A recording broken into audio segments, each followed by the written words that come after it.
Merci d'avoir cliqué sur la vidéo. Si mon travail te plaît, n'hésite pas à liker, partager et à t'abonner, bien sûr. Et pour le reste, j'espère que la vidéo te plaira. À plus. Bonjour à toutes et à tous, c'est Steli68, j'espère que vous allez bien. Aujourd'hui, ma critique du film The Flash, que j'ai été voir au cinéma avec mon fils.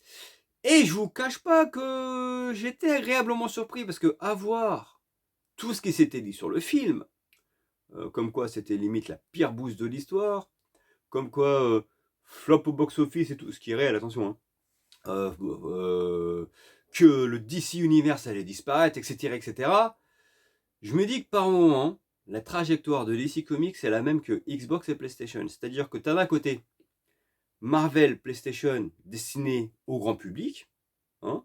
Donc le but c'est de faire des jeux, ou des films en l'occurrence, qui soient tout public pour que tout le monde puisse y adhérer.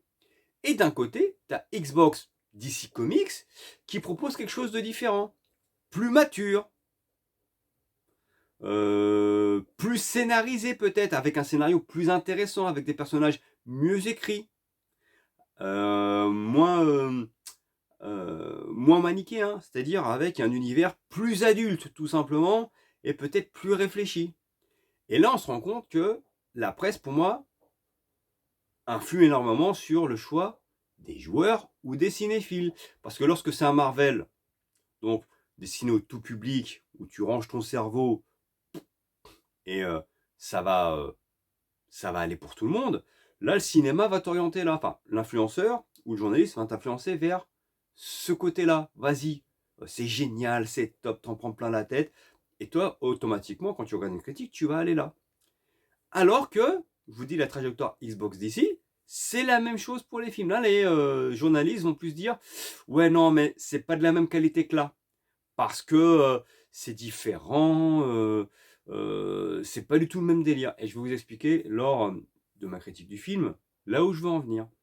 Voilà tout, c'est parti pour la critique du film The Flash.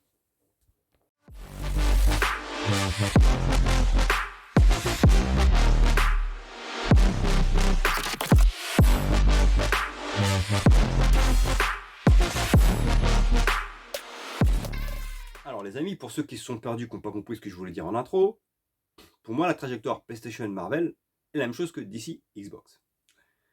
Je pense que beaucoup de journalistes, comme pour PlayStation, ont tendance à aller vers le grand public et à essayer de pousser les gens à aller d'un côté plus que de l'autre. D'accord. Alors que le rôle du journaliste, c'est d'être neutre et de dire ce qu'il pense d'un film, tel qu'il soit. Hein, d'accord. Je vais être très simple. Moi, j'ai été voir ce film, parce que déjà je suis fan de DC Comics, mais je vous cache pas que j'avais une appréhension, je pensais voir une merde. Parce qu'à voir toutes les critiques négatives qu'il y avait eu sur le film, je me suis dit, je vais avoir l'une des pires bouses et ça va être une grosse daube. Au final, bien que le film ait des défauts, et je vais les énumérer, bien entendu, bah, j'ai pas trouvé que c'était si catastrophique que cela, bien entendu. Et là, je me dis, c'est là que pour moi, les journalistes ont leur part de responsabilité. Parce que, à un moment donné, il faut être cohérent. Pourquoi toujours, depuis la nuit des temps, que ce soit Xbox ou DC justement, dès qu'un film est bon, ils vont dire c'est moyen. Et un film moyen de l'autre côté ou un jeu moyen de l'autre côté, ils vont dire c'est bon. Voilà, c'est pas noté sur les mêmes critères. Parce que ce film est loin d'être parfait. Je vais être tout à fait honnête avec vous. Mais moi, je m'attendais également à avoir une grosse merde. C'est-à-dire que les journalistes, les critiques que j'ai vues ont tellement été négatives que moi-même, je me suis dit, je vais le voir parce que j'ai envie de voir ce que c'est. Je veux me faire mon propre avis, mais je m'attends à rien. Et au final d'un film dont je n'attendais rien, j'ai été quand même surpris et eu des bonnes idées là-dedans qui, effectivement, n'ont peut-être pas été assez bien mises en évidence dans le film. Mais il y avait des bonnes idées là-dedans qui font que ce film, pour moi, est bon, est correct. C'est pas la bouse annoncée. Par exemple, on va commencer par parler des défauts et après je vous parler des qualités. Les défauts, effectivement, les CGI ne sont pas belles. Elles sont dégueulasses et ça, je le reconnais. Alors, est-ce que ça m'a sorti du film? Non. Mais il est vrai que ce film vieillira mal plus tard. Et ça, c'est une constatation, d'accord? Ensuite, il y a quand même une chose qui m'a déçu, et pour le coup, c'est pas la faute du réalisateur du film, c'est de la faute de Warner lors des bandes annonces, de la bande annonce qu'ils ont mis du film à l'époque, qu'ils ont diffusé. Parce que pas besoin de spoil, on sait qu'il y a Michael Keaton dedans, qui était le premier Batman de 1989 de Tim Burton. Donc en tant que fan de la première heure, de voir Michael Keaton dans le film, ça fait plaisir, ça fait chaud au cœur. Sauf qu'en fait, il n'y a aucune surprise. C'est-à-dire que Michael Keaton a tellement été teasé dans les bandes annonces, qu'au final, on n'est pas surpris de le voir. Et c'est là l'erreur pour moi, marketing de Warner. Et là, c'est une erreur marketing. En fait, c'est pas de la faute du réalisateur. Parce que, je vais spoiler légèrement, mais léger, hein. Lorsqu'on voit Michael Keaton dans le film, au début, il a les cheveux longs. Et c'est vrai que on ne voit pas son visage. On voit un mec avec des cheveux longs. Et c'est vrai que je pense que le réalisateur, Andy Muschietti, voulait tout simplement, dans son idée, ne pas nous faire voir tout de suite le personnage, nous le faire découvrir. Et c'est vrai qu'on met un peu de temps avant de savoir qui c'est en réalité. Et je pense que le but premier était que lui dise, j'ai tapé dans le mille des fans, ils vont être hypés. Et c'est vrai que si dans les bandes annonces, Michael Keaton n'avait pas été teasé, je pense que l'effet aurait été waouh. On se serait dit, oh putain, c'est Michael Keaton, c'est énorme. Sauf qu'il a tellement été teasé qu'on savait déjà qui c'était, alors que dans le film, son visage quand même est caché par des cheveux. En fait, c'était bien fait en plus, hein, pour pas qu'on puisse savoir qui c'est. Donc, deuxième erreur, pourquoi nous avoir teasé Michael Keaton?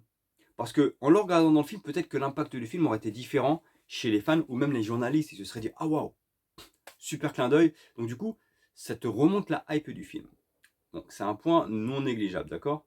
Et troisième point, c'est que selon moi, il a un peu trop voulu tourner le film façon un peu, je dis pas, il a voulu à la fois resté dans l'ADN d'ici, c'est-à-dire scénario plus sombre, plus sérieux, plus adulte, et à la fois essayer de lorgner du côté un peu de Marvel avec du comique. Sauf que, pour le coup, le côté comique n'est pas bon. J'ai par moment esquissé un petit sourire, un petit rictus, mais je n'ai pas ri aux éclats. C'est-à-dire qu'il n'y avait pas besoin, surtout quand on voit le scénario plutôt sombre du film, d'orienter le côté comique. Et ça, pour moi, pour le coup, c'est une vraie erreur du film. C'est un vrai défaut du film. Ce côté comique n'est pas passé. Enfin, j'ai pas trouvé que le film était plus marrant que ça. Alors, je vous dis, il y a eu 2-3 scènes où il y a eu un petit rictus. Et effectivement, on se dit, oh, c'est sympa. Mais j'ai pas trouvé ça très bon. Pour moi, ce sont les défauts du film. Voilà. Le fait de nous montrer Michael Keaton, c'est pas un défaut du film, mais on le savait déjà, donc t'es pas surpris. Le CGI est dégueulasse. Et ce côté comique qui n'a rien à faire par rapport à l'univers, au scénario proposé. Parce qu'en soi, quand je vous dis que j'ai été surpris, bah, je trouve que scénaristiquement, le film est intéressant. Ce qu'il propose est bon. Je vous dis, c'est bien plus recherché qu'un univers Marvel. C'est beaucoup plus sérieux en fait dans ce qu'il raconte, dans la thématique qu'il raconte. En plus, qui plus est, pour ceux qui sont fans de DC, le film s'inspire clairement du chef-d'œuvre Flashpoint, qui est un comics absolument remarquable. Et pour le coup, même ceux qui n'ont pas lu Flashpoint, en fait, ils peuvent regarder le film tel quel, il n'y a pas de souci. Mais je vous dis, ce côté humoristique enlève un petit peu le côté dramatique en fait du scénario. Donc scénaristiquement, j'ai trouvé que le film était bon, bien qu'il ne va pas au bout de ses idées. Parce qu'il y a des moments, on sent qu'il se lance sur un truc et il ne va pas au bout. Pourquoi? Vas-y, lance-toi, va au bout de ton idée, c'est dommage. C'est pour ça que j'ai trouvé que le film avait de bonnes idées en fait. Après, en défaut, oui, pareil, en défaut. On va avoir plusieurs Superman, plusieurs Batman, on va dire, dedans. C'est pas un spoil, on sait déjà, vu que c'est plutôt un multiverse dans le film, qu'il y aura plusieurs temporalités. Je ne vais pas spoil, mais il y a un des personnages, un acteur connu, qu'on voit à la fin du film, qui est habillé en Superman. Il n'a rien à foutre là, en fait, ce mec-là. J'ai pas compris ce qu'il pouvait foutre là. En plus, il est en CGI, hein, c'est même pas vrai lui, c'est pas vraiment lui, en fait, hein, il est vraiment en CGI. J'ai pas vraiment compris ce qu'il foutait là dans le film. Bon, pareil, j'ai dit, ça c'est juste pour du fanboyisme pourri, mais c'est naze. Bref. Mais sinon, en soi, parlons maintenant des qualités, scénaristiquement, je trouve que le film était bon. En termes de rythme, bah, il est pas lassant. Les 2h24, je les ai pas vus trop passer. Alors, il y a un petit moment aussi, on se dit c'est un peu long, mais franchement, les 2h24 dans l'ensemble, c'est pas rébarbatif, tu les sens pas trop passer. Et puis les scènes d'action avec Michael Keaton sont très bonnes, bien filmées, bien cadrées, c'est dynamique. Donc les scènes d'action sont bonnes, je me suis pas ennuyé. Après, il y a peut-être, même si j'ai compris la raison pour laquelle il voulait faire ça, il y a un peu trop de slow motion pour montrer à quel point Flash est tellement rapide que autour de lui, tout semble être figé, tout semble être à l'arrêt. C'est un peu trop mis en avant dans le film. Ils auraient pu le faire un petit peu. Il y a des moments où il le fait. Pour moi, c'est justifié. mais c'est un peu trop mis en avant. Pareil, il aurait dû réduire ce côté slow motion où Flash va tellement vite qu'en fait tout lui semble lent. Et je voudrais quand même saluer la performance de Ezra Miller. Parce que Ezra Miller, je vous cache pas que de base, je suis pas fan de l'acteur. Même dans Flash, dans Justice League, il m'a agacé. Je trouve que c'est un personnage qui est con, totalement stupide et qui était... franchement, c'est pour moi l'un des points faibles de Justice League. C'est un personnage que j'aime pas. D'accord? Je préfère largement le Flash de la série qui est sur Netflix, hein, pour vous dire. Lui, je trouve que c'est un bon Flash. Et dans ce film-là, ça démarre mal parce que je trouve que ce Ezra Miller continue d'être con, stupide. En fait, c'est un bénet, le mec. C'est un peu le côté, je vous dis, Marvel de DC Comics. Ils ont voulu mettre un personnage un peu comique, mais qui passe pas, qui m'agace. Et je dois dire qu'au fur et à mesure du film, c'est là qu'on voit quand même qu'il a eu une vraie performance d'acteur, son personnage mûrit. Il devient moins con. Il devient plus attachant du coup, parce que il comprend que par moments il peut être agaçant, à toujours essayer de faire le con, le stupide. Et c'est vrai qu'au final, je me dis, bah, en termes de acting, c'est pas mal. C'est-à-dire que au début du film, tu as envie de lui mettre des baffes, et en fait, à la fin, tu sens qu'il a mûri. Il a pris de la maturité, qu'il devient plus adulte. Et pour moi, peut-être que certaines personnes n'ont pas compris le propos du film. Pour moi, en fait, la morale du film, c'est passer de l'âge d'enfant à adulte. Et c'est vrai que c'est bien fait dans le film. On sent qu'à la base, il est con, et petit à petit, vu ce qu'il est en train de vivre, il prend en maturité, et à la fin, tu t'y attaches, et je me suis dit, putain, ce Barry Allen-là me plaît. Parce qu'il est devenu moins stupide. Il commence à mûrir, à être tout simplement plus adulte. Et bien justement, mis bout à bout, quand moi je parle du scénario, je parle de l'acting, Michael Keaton bien entendu, toujours un excellent acteur, l'acting dans l'ensemble est bon. L'évolution d'Ezra Miller dans le rôle est bon. Les scènes d'action sont bonnes. Il y a des petits clins d'œil par moments sympathiques, même si par moments c'est un peu trop poussé. Et en fait, la fin du film est intéressante parce que c'est une fin ouverte. On se dit, ah merde, ça s'arrête comme ça. Donc, on sent qu'on n'en a pas fini avec ce multiverse. Donc j'ai trouvé que le film était plutôt intéressant. Je vous dis, il y a eu quelques défauts bien entendu, où je sens que scénaristiquement elle n'a pas été au bout de ses idées. Il aurait dû se lâcher. Mais pour être tout à fait honnête, j'ai trouvé bien meilleur que tous les derniers films Marvel réunis qui sont sortis. Il est selon moi bien meilleur que Spider-Man No Way Home, qui est pour moi une catastrophe internationale, c'est une daube. Il est largement meilleur que ce soit de Thor Ragnarok, Thor Love and Thunder, qui sont une catastrophe monumentale, et Black Panther Wakanda Forever, ce Flash est meilleur que ces films-là. Alors je ne parlerai pas du dernier Doctor Strange que je n'ai pas vu, ou des derniers films Marvel que je n'ai pas vu parce que ça ne m'intéresse plus, d'accord? Mais en l'occurrence, par exemple, j'ai pas vu Les Gardiens de la Galaxie 3. Donc je ne pourrai pas juger sur les films que je n'ai pas vus, attention. Mais en l'occurrence, quand on dit que c'est une catastrophe, que le DC Universe va disparaître, ben, ce film-là, pour moi, est meilleur que les films que je vous ai énumérés. Donc, pourquoi la presse ne remet jamais en péril le Marvel Universe en disant... Parce que le Marvel Universe est devenu une catastrophe. Hein. Pour moi, Marvel, il y a eu deux phases. Phase 1 et 2 qui étaient très bonnes. Depuis, c'est de la merde. Comme quand je vois certains qui parlent de Avengers Endgame comme un chef-d'œuvre. C'est une pure daube, ce film. Pour moi, le Avengers Infinity War est un chef-d'œuvre. Infinity War est un excellent film. Endgame est une daube. Mais pareil, c'est le genre de film qui a été fait pour le grand public. Tu ranges ton cerveau, mais tu réfléchis pas en fait à ce qui se passe dans le film. Pour moi, ce qui a été mis en place dans Infinity War a été saccagé dans Endgame, tout simplement.